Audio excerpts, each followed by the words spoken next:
Minyak bintang. Akhir-akhir ini minyak bintang menjadi viral, sebab digunakan oleh Ibu Ida Dayak dalam pengobatannya. Ada yang mengatakan bahwa minyak bintang inilah yang sakti, memiliki kekuatan untuk menyembuhkan. Ada juga orang yang membandingkan minyak bintang dengan minyak urapan yang dipakai di kalangan Kristen untuk pelayanan. Minyak manakah yang lebih sakti? Mari kita jawab dengan pengalaman hambanya, Evangelis Daud Tony. Semoga memberkati. Tuhan bicara sama saya, pergi. Kamu ke Kalimantan Barat. Karena disitulah aku akan melatih engkau berperang. Wow, saya bingung.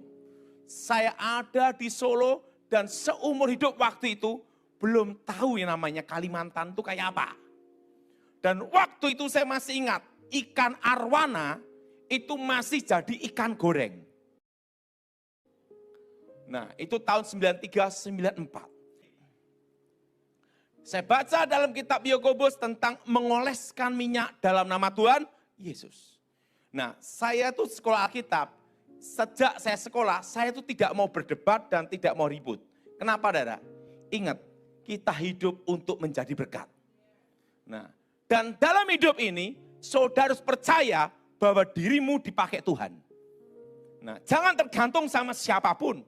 Engkau harus percaya dirimu dipakai Tuhan menjadi berkat dan saluran berkat.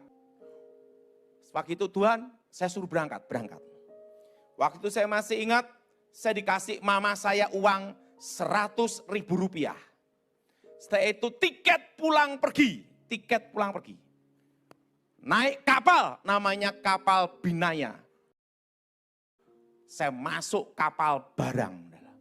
Saya masih ingat itu, kerbau, sapi, ayam, setelah itu mentok, bebek, jadi satu tidur dengan saya. Nah, waktu mereka beol semua, saya menikmati beolnya. Wes, sudah ubek-ubek situ.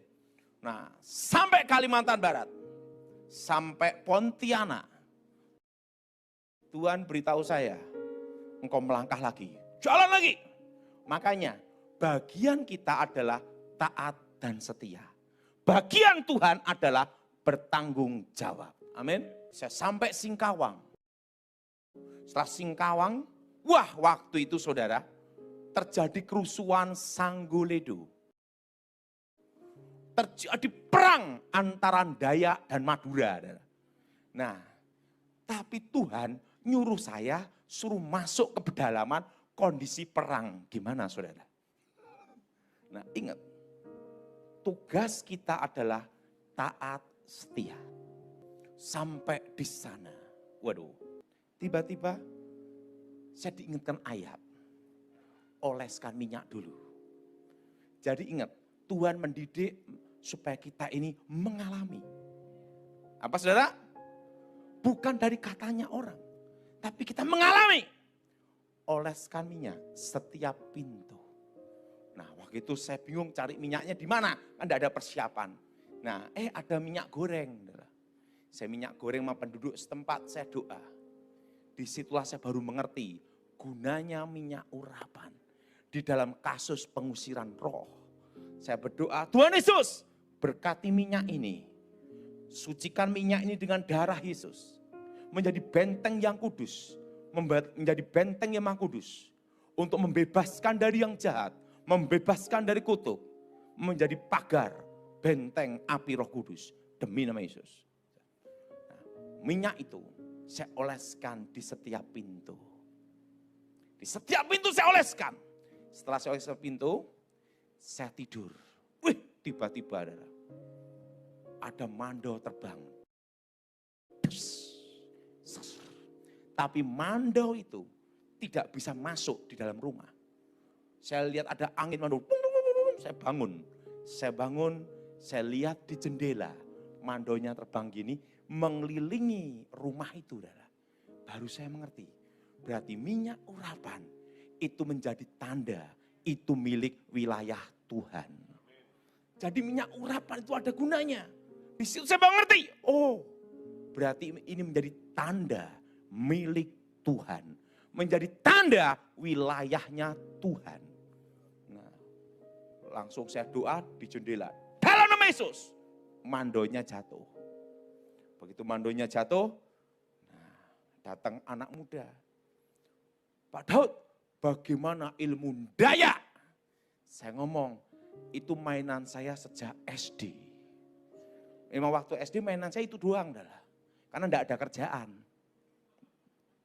Wah, disampaikan ke ketua adat, kepala suku. Malamnya, guci-guci berterbangan. Tapi guci itu tidak bisa masuk ke dalam rumah tempat saya tidur itu. Karena setiap pintu ada dikasih tanda minyak. Di situ saya baru mengerti, minyak urapan itu ada gunanya, saudara. Sebagai itu tanda milik Tuhan. Amin. Guci-guci terbang gini semua. Saya doa dalam nama Yesus, jatuh semua. Jadi guci, mandau itu tidak bisa masuk ke dalam situ. Karena itu tanda milik Tuhan. Nah setelah itu apa yang terjadi? Datang anak muda itu lagi. Gimana ilmu daya? Wah itu mainan saya waktu SMP. Hari Minggu saya masih ingat. Waktu itu kan sebelumnya ada kebaktian. Saya yang khotbah, saya yang nyanyi, saya ngedarin kantong kolektor. Jemaatnya hanya satu doang. Jadi kolektornya berapa saya tahu. Karena apa? Karena saya ngedarin, saya yang khotbah gini-gini. Nah, hari Minggu kebaktian. Tiba-tiba, pakai tombak, pakai panah, pakai mandau. Saya pikir mereka mau kebaktian. Nggak taunya mereka mau perang. Mangkok merah berjalan. Wah, itu ada di daerah pedalaman. Saya masih ingat. Apa yang terjadi? Begitu langsung datang kepala suku, kepala adat, pakai senjata lengkap. Saudara. Dia tatap saya tatap dia. Dalam hati saya, udah uang bokek, ditantang bertarung. Nah, you jual, saya beli. Gitu lah. Tatap-tatapan gini. Waktu tatap-tatapan, saya doa, dalam nama Yesus. Saya waktu itu dibekali cara doa. Darah Yesus hancurkan kutuk. Darah Yesus hancurkan mantra.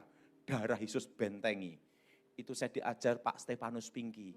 Kenapa? Karena saya doa Bapak kami tidak apal-apal. Karena doa Bapak kami, gimana caranya doa ini waktunya cepat. Udah kamu ngomong darah Yesus saja. Gitu. Nah waktu saya ngomong darah Yesus. Tatap-tatapan. Muka dengan muka. Saya doa dalam nama Yesus. Kepala suku, kepala adat ambruk semua. Begitu dua-duanya ambruk. Semua yang di kampung itu semua berlutut semua. Bertobat semua. Dan apa yang terjadi? Waktu itu pendeta Matius mau dari gereja sidang jemaat Allah.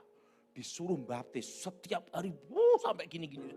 Kenapa? Langsung datang nyerahin bertobat, baptis, masuk baptis, banyak yang baptis. Saudara. Dan waktu itulah Injil masuk ke dalam pedalaman. Saat itu uang 10.000 itu tetap utuh. Kenapa? Di sana tidak ada toko, tidak ada minimarket, tidak ada supermarket. Jadi saudara, saya waktu itu saya masih ingat. Buruan pertama, kancil, kasihkan saya. Saya makan dulu, sisanya baru mereka. Dari babi hutan, rusa, saya makan duluan. 1 bulan, saya makan di pedalaman itu. Dan uang 10.000 itu tetap utuh. Artinya apa? Kalau Tuhan yang perintah, Dia yang bertanggung jawab. Nah, bagaimana saudaraku? Minyak mana yang lebih sakti? Minyak bintang atau minyak urapan? Jika ada pendapat isi di kolom komentar ya.